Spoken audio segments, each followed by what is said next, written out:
5 years into marriage, I got pregnant, and Jack was overjoyed to tears. Everyone said I had good luck for marrying a wealthy and influential man like Jack. But they never mentioned his secret affair with a female celebrity. It seemed that everyone forgot that I was the girl he confessed his love to when he was 17. Jack's brother secretly warned him, "You scumbag, aren't you afraid Jane will divorce you?" Jack, full of confidence, lazily replied, "She won't." Later, without any fuss, I decided to terminate the pregnancy. When the news spread, Jack flew back from London overnight. At 6 weeks pregnant, should I or shouldn't I?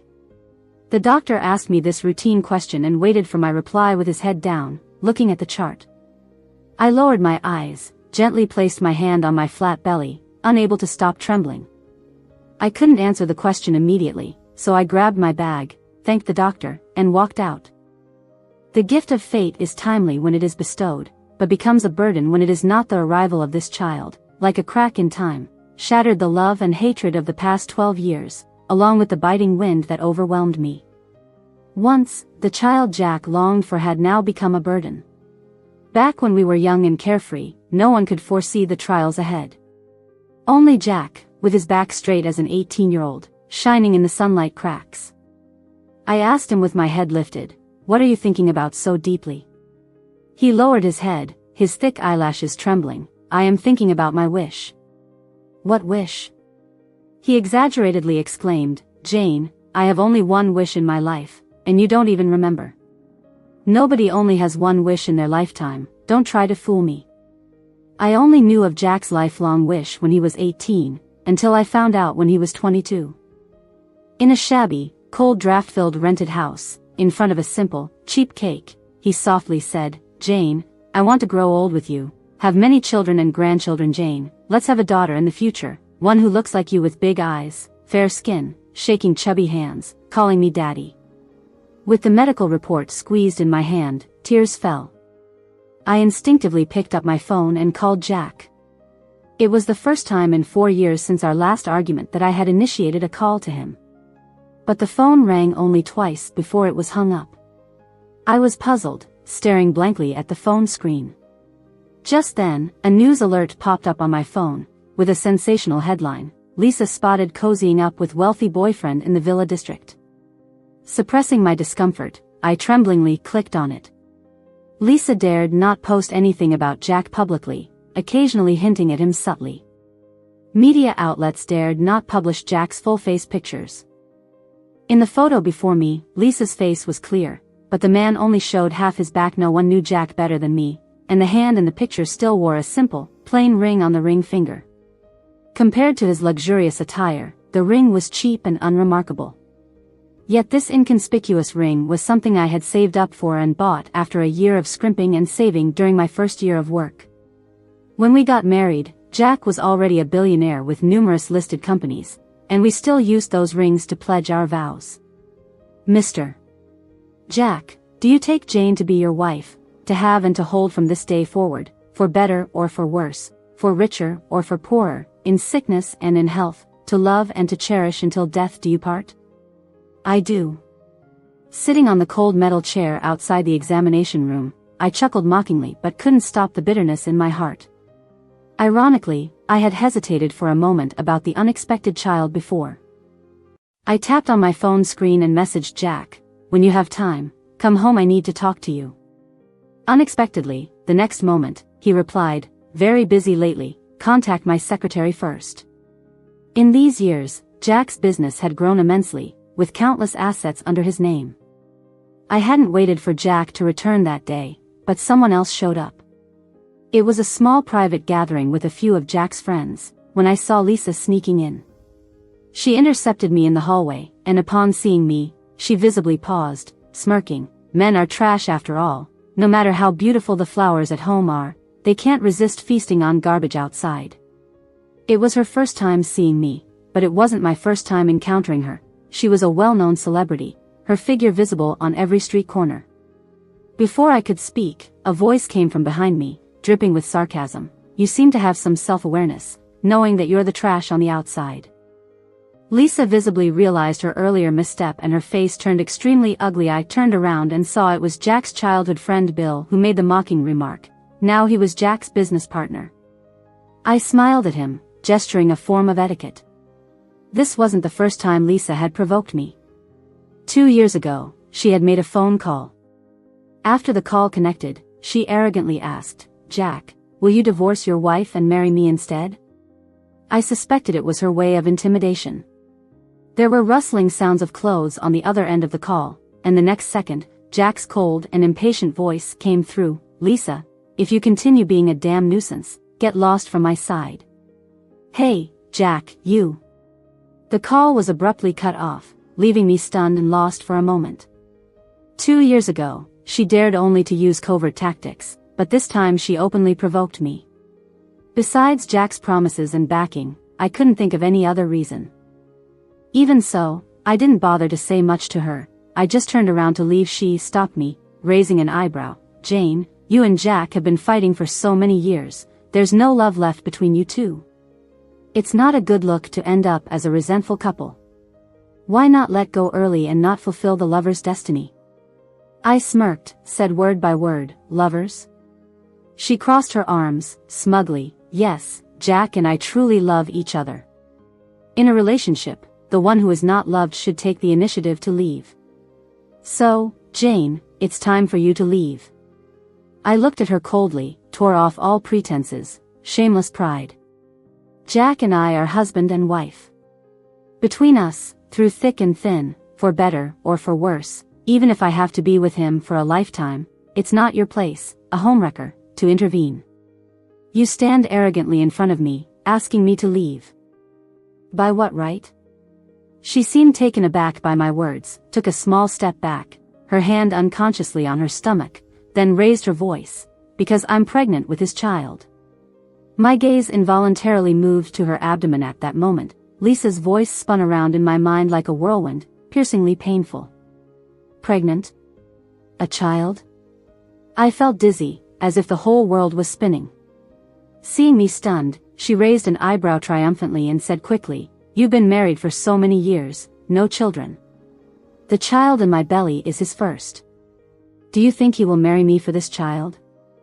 I suddenly burst out laughing, feeling everything in front of me suddenly meaningless. My whole body felt weak, my limbs gave way. At that moment, Bill, who was beside me, reached out to support me. "Are you okay?" I smiled at him. "Did you hear that, Jack's first child?" Bill pursed his lips, remaining silent. Suddenly, footsteps approached from behind Lisa. I looked up and saw Jack, whom I hadn't seen in many days. He had a cold expression, dressed in a sharp suit and a black coat, his refined face furrowing his brows. Jack glanced at me, his eyes dark and unclear, then caught sight of Bill holding my hand. Lisa called out to him in delight, but the next moment, Jack's expression turned icy. He harshly grabbed her hair and asked menacingly, "Who told you to come to her? Do you want to die?" Lisa screamed and cried, "Jack, I didn't mean to. I'm carrying your child. Don't you care about your own child?"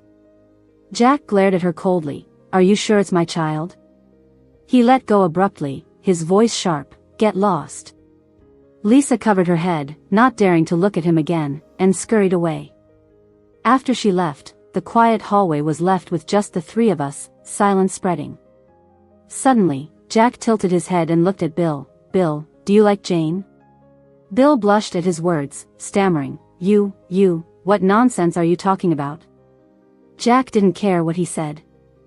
His dark pupils firmly locked onto me as he said to Bill, "Your liking doesn't matter. Jane is my wife. She can only be with me for the rest of her life." After saying this, Jack retracted his gaze, turned around, and walked away. I saw Bill chasing after him, whispering to him, "Jack, if you continue like this, are you not afraid Jane will divorce you?" The mention of divorce seemed to stimulate Jack. He paused, his steps halted before he replied after a while, "She won't." I looked at the message Bill sent to my phone. "This jerk, taking advantage of the fact that you love him so much, that's why he's so cocky." Bill was a playboy, known for his promiscuity. He hasn't married yet, claiming that he didn't want his freedom taken away. Even Bill thinks you're a jerk. So, Jack, how can you be so sure that I will always love you? In youth, no one expected that deep and passionate love might turn into contempt and harsh words when they grow older. At 17, Jack possessed everything: knowledge, family background, looks, and a good personality, making him the most dazzling figure back then. It was incomprehensible why, among the noisy crowd, I only saw his eyes. I only realized later that when he was everything, there was nowhere else to look. And when the younger Jane was passionate and exuberant, no one would believe Jack could like me. But for so many years, through spring and autumn, he stayed close behind me. He had no qualms openly proclaiming, "I like Jane." In class, he would boldly say, "I like her, so punish only me if you must, she knows nothing." Early love? No, it's one-sided love, still in pursuit. I was probably so happy then, with a slight smile at the corner of my mouth, watching his eyes fill with laughter, I secretly grabbed the hem of his clothes. "Jack, restrain yourself and study well." Jack, clad in a black bomber jacket, stood casually with a lazy posture, looking at me, eyelashes naturally half masking his long eyes, the corners of his eyes slightly turned up. "No way. Bill told me there are plenty of guys in school interested in you. I need to make them back off." How cocky was he? Standing at the podium with his hands in his pockets, casually solving math problems no one else could figure out. While doing so, he explained to his classmates nonchalantly. Upon finishing, cheers erupted from below. In the midst of the warm applause, Jack turned to look at me, the setting sun's light slanting in from the door. He faintly raised the corner of his lips. I lifted my book, silently covering myself, blushing behind the pages filled with the scent of ink. At that time, the spring breeze carried gentleness, carrying the girlish plum scent of secrets and also blowing over the white shirt of youth. The windbreaker of youth once wrapped the grandeur of an entire adolescence. Everyone envied and said we were a perfect match, destined to be together forever. During the college entrance exam year, we both got into the same university as we wished, but enrolled in different majors. The first time Jack waited for me after class in our third year, my dorm mate Ella excitedly shook my arm. "Jane, my God, there's a handsome guy waiting for you outside. I already inquired for you. He's Jack from the computer science department."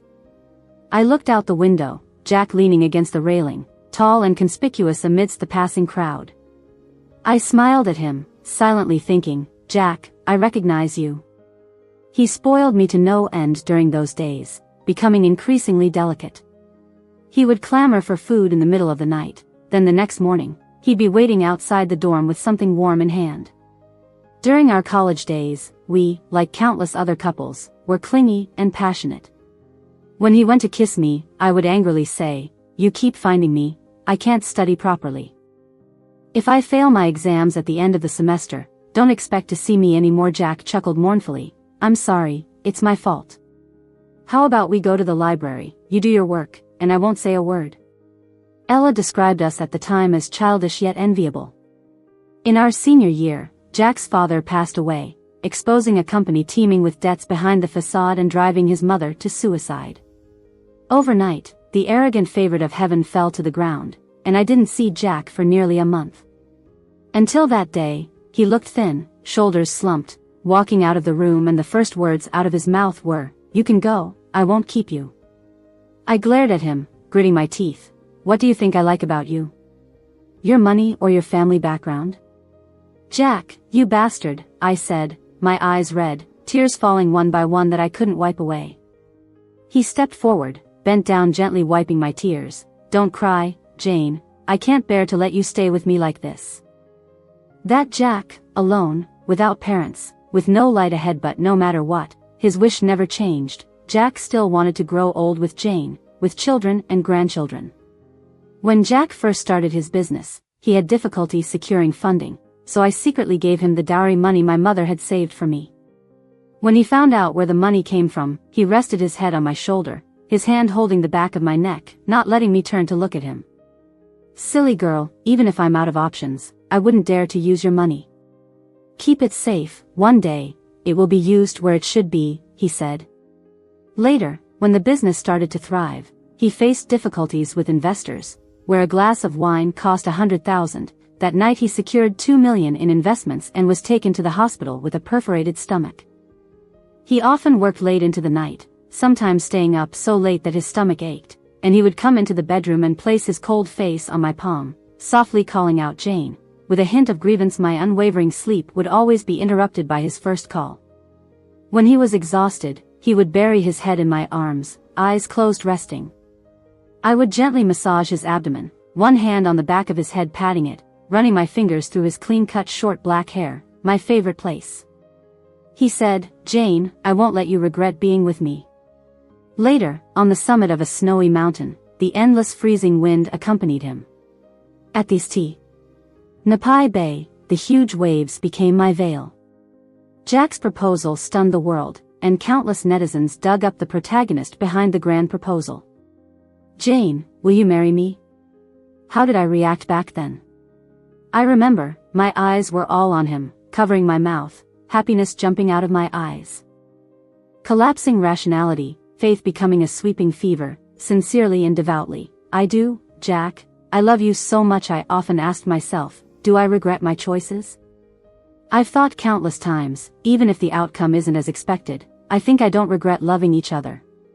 Those 12 years, though a foolish episode in my past youth, were ultimately the bravest chapter. Fate is cruel, but also kind in that as long as you keep moving forward, it will always give you a way. I never wanted to see Lisa, but she was held in high regard by Jack, from an unknown actress to a top star, her presence permeating my life. As I searched for the contact information of obstetricians, her information was pushed in front of me. A selfie of herself at the movies and a brightly lit villa with rows and rows of jewelry and unopened designer bags. Captioned, "Apology accepted, this princess forgives you." It's obvious someone took her to the movies. The value of those bags and jewelry was no less than $20 million. I blankly closed my phone, my already empty heart unable to stir a ripple. At this moment, there was a noise coming from the entrance. I looked up. Jack, holding his coat sleeve, bending down to pick up slippers, as if sensing something, he looked up and saw me sitting on the couch. "It's late, are you still not sleeping?" His tone was as light and cheerful as if he had just returned from work and greeted his wife warmly. I looked up at him, smiled. "Did you go watch a movie with Lisa?" Jack paused at his actions, looking at me with some surprise, as if wondering how I could ask that question in front of both of them. It was the first time in so many years that I mentioned Lisa in front of both of them. After a moment of trance, he picked up the cigarette box from the coffee table, pulled out a cigarette, and clicked the silver lighter with a cold light. Leaning against the sofa, fingers reddened by the cigarette, fatigue stacked in his eyebrows and eyes, he squinted and asked, "Do you care?" I looked at the cigarette in his hand, instinctively placed my hand on my stomach, but then decided to put it down. "When I care, have you cared before?" I asked him, somewhat amused. He should know that I was talking about 4 years ago, that incident that marked the beginning of our broken marriage. At that time, Lisa was a new actress, barely known in the industry, 18 years old, young and beautiful. Ah, that was the best age. She would open her wet eyes and call him Jack. For a long time, he finally spoke, his voice stuttering. "Is it because of Lisa?" He pondered, and slowly said, "As long as you say you care, I can make her disappear." When did the once clean and clear Jack turn into the ruthless, selfish man he is now? I asked him, "She's still carrying your child?" "That's not my child." A sneer appeared at the corner of Jack's mouth. "What, you believe whatever she says?" "If she says it's mine, it's mine. My child can only be mine." I interrupted him calmly. "I don't care, Lisa or anyone else, I don't care at all right now, so you don't need to tell me all this. I just want you to promise to divorce." Under the bright light, Jack's face was pale as paper, and a hint of sickly smile flashed in his eyes. "Of course, you don't care. You, Jane, are like a stagnant pool now. Even if I die in front of you now, you won't even blink an eye. What else do you care about?" I had no desire to argue with him anymore. Like dealing with a stubborn child, I stood up and said calmly, "Regarding the divorce, I hope you can give me an answer tomorrow." Jack's voice echoed from behind, hoarse and cryptic. "What if I don't agree?" What if I don't agree to the divorce, Jane? I stood at the corner of the stairs, holding the handrail, and turned to look at him. The man I loved when I was young gradually overlapped with the figure in front of me, bringing a wave of sadness. Jack, these years with you, I haven't been happy at all. This unhappiness is slowly draining my life inch by inch. Tears fell from my eyes, and I told him clearly, word by word, sometimes when I fall asleep at night, I wonder if I'll never wake up the next day. 4 years ago, we should have divorced, but we've been futilely entangled all these years just because I couldn't accept why I had to make concessions for another woman. Jack, like a static sculpture, slumped on the soft couch, his proud head hanging low, his figure blending into the darkness, not saying another word. The next day when I woke up, Jack was gone. I looked at the empty villa, realizing he was avoiding. I didn't understand what he still wanted at this point. But since I had made up my mind to divorce and had spoken with him about it, I felt a lot better. The heavy emotional burden that had weighed on me for years seemed to disappear in an instant. 3 days later, there was a charity banquet at the group, and until the divorce was finalized, I still had to attend as Jack's wife. On the day of the banquet, Jack was still absent, and no one could control him. But that night, I unexpectedly saw a familiar face, and I hesitantly called out, "Ryan?" A man in a smart suit, standing cold and aloof under the lights, casually looking down at the ground, indifferent and apathetic. In that moment when he turned around, his cold and lonely expression softened for a moment. He hesitated for a moment, then walked over, politely pursing his lips and saying, "Jane." I was surprised to see him here. I had personally sent him the invitation for this event, so I remembered inviting him. What surprised me more was that he actually came to participate in this event. Ryan was famously low-key in the entertainment industry. Despite holding multiple awards and hit movies in his hand, he was so elusive in the industry that his fans even believed acting might just be a side business for him. I remembered one year when Ryan's rival spent 3 months trying to dig up dirt on him but only found his outstanding academic achievements from childhood to adulthood. It could be said that this digging for dirt directly elevated him to the highest position. Thinking back, after graduating from college, I seemed to have only seen him on TV, and I looked up at him, smiling and greeting, "How have you been these years, Ryan?" Ryan's eyes were beautiful and intense, with starry glints in them, and he nodded, "I'm okay." After not seeing each other for a long time, silence spread between us. I was about to say goodbye when Ryan suddenly spoke, his voice soft and strangely sad, "You haven't been happy these years." It wasn't a question, but a statement, quite impolite and offensive. Yet his expression looked exceptionally sincere. As someone in that circle, he must have known about Lisa's situation. Suddenly, I remembered a storm Ryan had stirred up on social media 2 years ago. As his fans described, Ryan was a very zen person. No matter how others in the entertainment industry tried to smear him or ride on his fame, he never even glanced in their direction. That one time, when Lisa used him to hype things up, he personally posted a message to clarify the situation. It's hard to imagine how he, such a cold person, came up with those insulting words. Thinking about this, I smiled at him. "Yeah, but I'm about to break free from this misery soon." Ryan turned his head and looked at me, his eyes questioning, but he didn't ask, just curved his lips and said, "Congratulations." A smile involuntarily spread across my lips, a smile that came from the bottom of my heart. All these days, anyone who heard about my impending divorce shook their heads and said I was being foolish.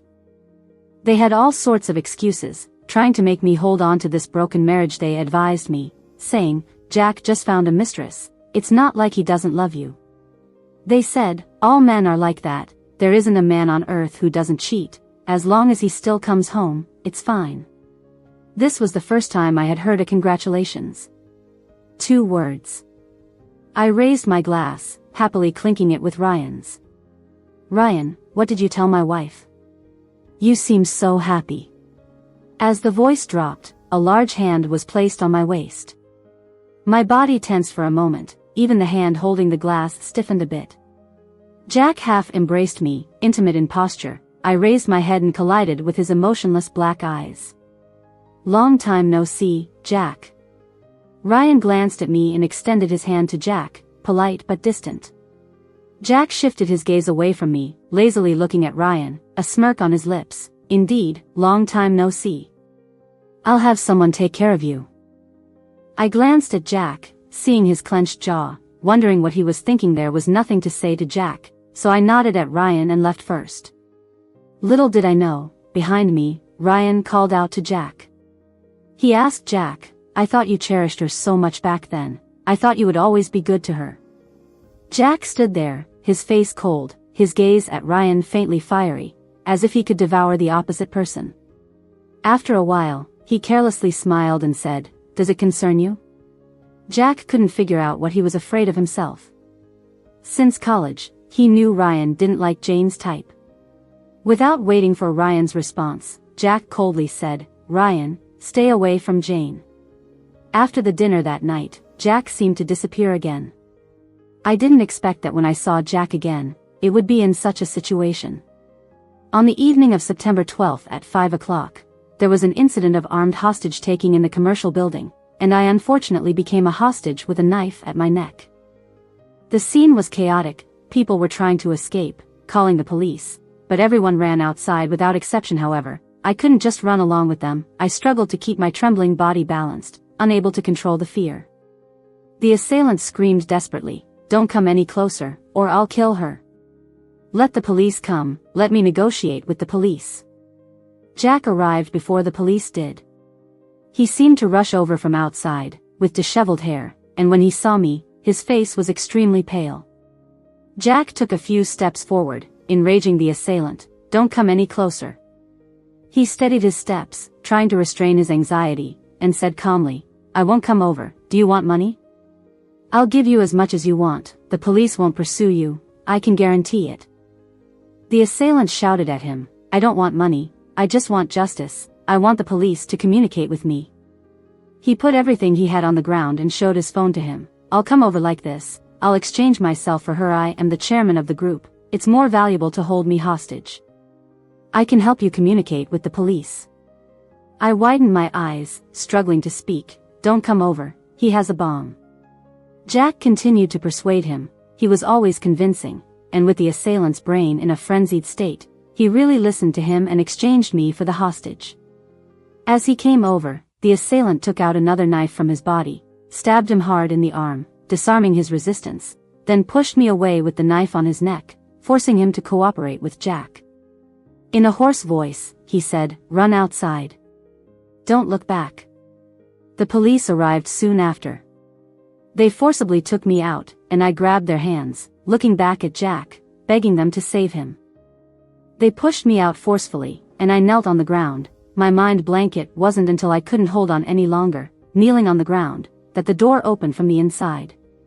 There was no expected explosion, no Jack, cold and lifeless. I leaned on the steps, tears streaming down my face, watching Jack walk out from inside, holding his arm. He came over, lifting me up from the ground. I buried my head in his arms, crying uncontrollably, breathless. In a moment of panic, I called out to him, Jack. I'm here, he replied softly.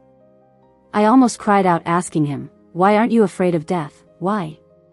I didn't ask further, and Jack remained silent, not pressing on. Because we both knew, the unspoken question was, why aren't you afraid of death? Why don't you have the courage to love only one person for a lifetime? Jack, is it really so hard to love only one person for a lifetime? After a long silence, Jack trembled, holding me in his arms, his voice pleading softly, Jane, let's live well from now on, I beg you. During the incident that made the headlines on social news, Jack went abroad on business. The day before going to the obstetrics hospital, I sat in the bedroom for a long time, from the chirping of birds to the setting sun. Even with a heart of stone, I couldn't help but fantasize, what would this child be like, more playful or quieter? I gently patted my stomach, tears falling, apologizing to it.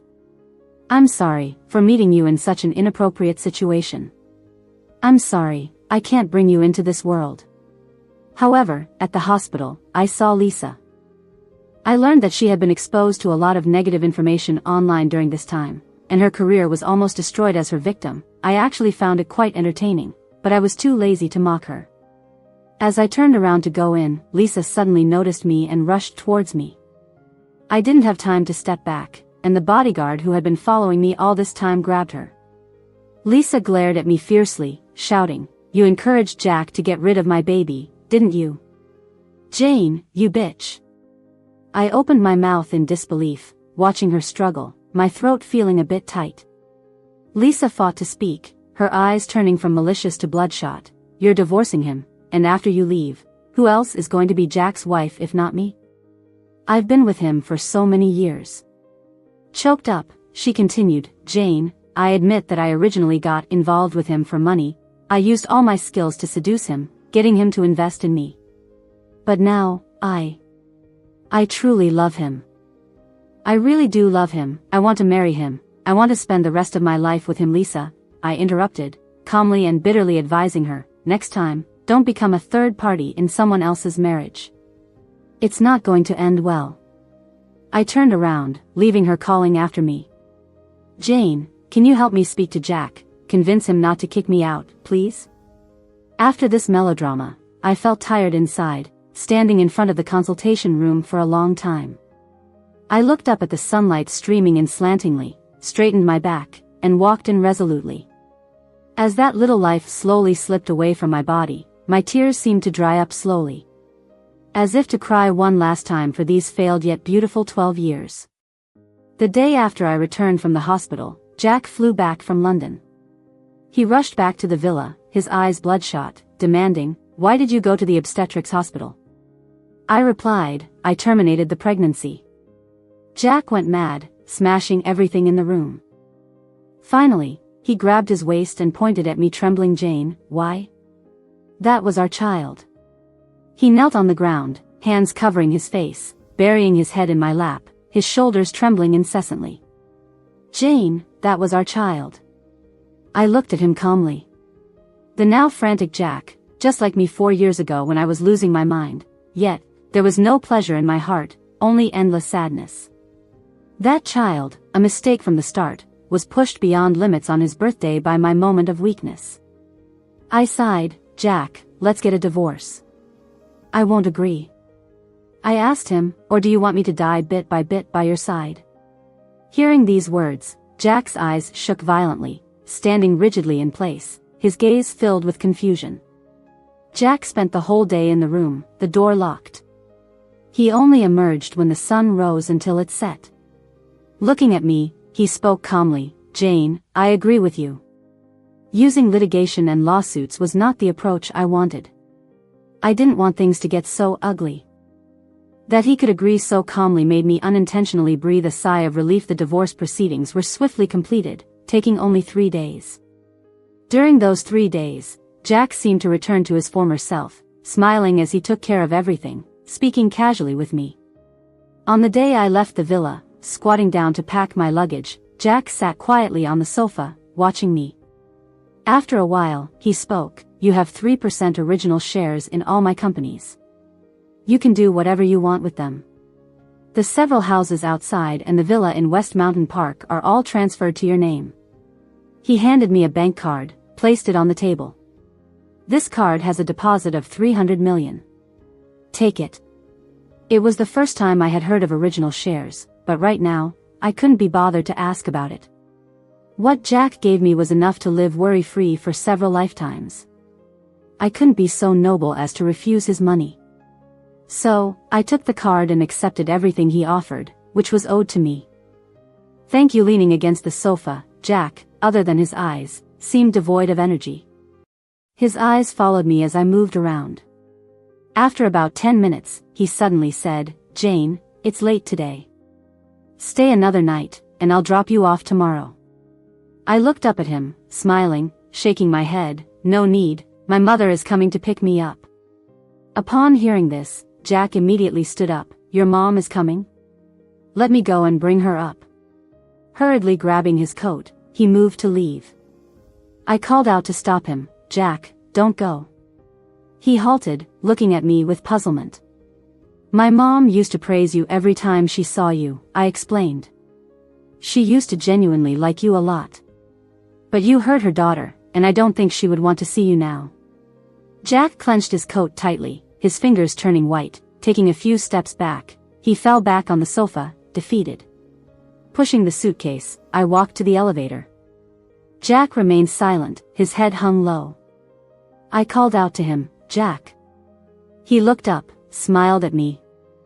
I had anticipated a divorce to be a messy and public affair, but I hadn't envisaged it to end in such a dignified manner. I smiled, "I'm leaving." He wanted to see me off, but I stopped him, splitting us in two by that door. Bowing his head to the threshold, he blinked, "If there's anything you can't handle in the future, come find me. As long as I have the capacity, I won't ignore your issues." Turning away, I waved, not saying a word. After the divorce, I logged into my long-unused Twitter account and posted a newly drawn cartoon. Soon, fans started commenting, "Am I seeing this right? Is this drawn by Moon? Upstairs, that's her." I never thought I'd see Moon return to her old art style in this lifetime. It's so heartwarming. Who knew, Moon's dark art over the past years, if I didn't genuinely love her, would have unfollowed long ago.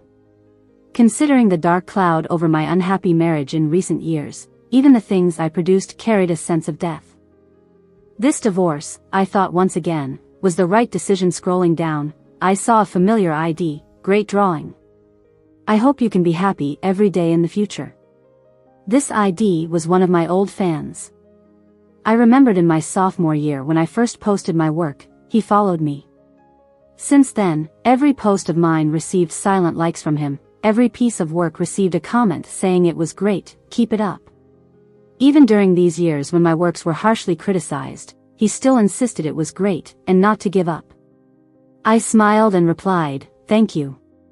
Strangely enough, the person I most frequently encountered recently turned out to be Ryan.